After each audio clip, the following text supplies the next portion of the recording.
দর্শক, এবার একটু ইলিশের বাজার পরিস্থিতির খবর জানবো। বরগুনা থেকে যুক্ত হচ্ছেন সহকর্মী আবু জাফর সালে।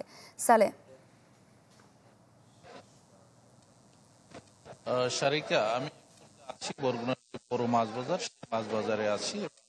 আপনি একটু বলে যে এটা তো ইলিশের মৌসুম, কিন্তু আসলে বাজারের অবস্থা যাতে দেখছেন যে এখানে কিন্তু আসলে একেবারেই বাজার খালি, এমনটি আর কি। আসলে যে মানে অর্থাৎ এমন সময় কিন্তু অন্যান্য বছরে কিন্তু আসলে ইলিশ সহ অন্যান্য প্রজাতির মাছ কিন্তু ভরপুর থাকতো, আর সেটি ভরপুর থাকতো আর সেটি কিন্তু একেবারেই নেই বললেই চলে। তো আজকের বাজারে আমি আপনাকে যদি বলি যে 1 কেজির নিচে অর্থাৎ মাঝারি সাইজের যে ইলিশটি 700 থেকে 800-900 গ্রাম সাইজের যে ইলিশটি, সেটি কিন্তু পাইকারি বাজারে সেটি 2000 থেকে 2000 টাকার উপরে বিক্রি হয়েছে, এবং যেটি 1 কেজির উপরে সেটি কিন্তু 2500 থেকে টাকা দরে বিক্রি হয়েছে। অর্থাৎ খুচরা বাজারে কিন্তু 2600 থেকে 2700 টাকা দরে বিক্রি হবে।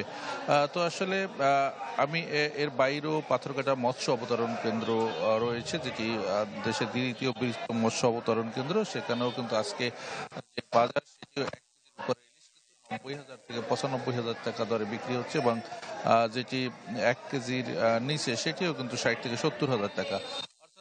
যেটি হচ্ছে যে এই যে ইলিশের যে বাজার, অর্থাৎ সেটি আসলে ক্রেতার একেবারেই নাগালের বাইরে। এটি হচ্ছে আসলে, যদি বলতে চাই, যেটি নিত্য পণ্যের যে বাজার বা সচরাচর মানুষ যে বাজার করে, সেই বাজার তালিকায় কিন্তু এখন ইলিশ একেবারেই রাখা খুবই কষ্টকর বিষয়। আর এই যে ইলিশের যে দাম, সেটি নিয়েও আমি যাদের সাথে কথা বলেছি, যারা মৎস্যজীবীদের সাথে কথা বলেছি, বিএফডিসি কর্মকর্তাদের সাথে কথা বলেছি, তারাও যে বিষয়টি জানিয়েছেন যে আসলে এই যে ইলিশের দাম কমার কোনো সম্ভাবনা নেই। সামনে দুর্গাপূজা, সেক্ষেত্রে আরো বাড়তে পারে বলে মনে করছেন তারা। এই ছিল বরগুনা থেকে সর্বশেষ। সারিকা।